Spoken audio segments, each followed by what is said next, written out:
रत्नागिरी जिल्ह्यातील दापोली तालुक्यातील पाचपंढरी गावात सध्या शिमगोत्सवाचा अभूतपूर्व उत्साह पाहायला मिळत आहे।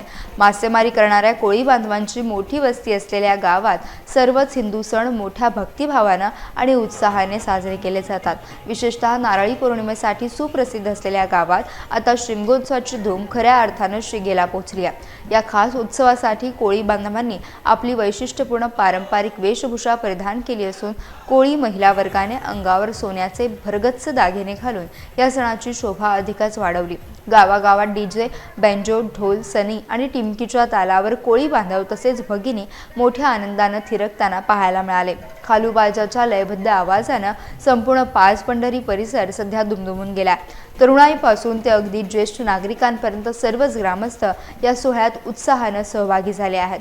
पारंपरिक संस्कृती आणि आधुनिक वाद्यांच्या अद्भुत मिलाफामुळे यंदाचा शिमगोत्सव कोकण किनारपट्टीवर विशेष आकर्षणाचे केंद्र ठरला आहे। यामुळे पाचपंढरीची संस्कृती पुन्हा एकदा झळाळून निघाली आहे।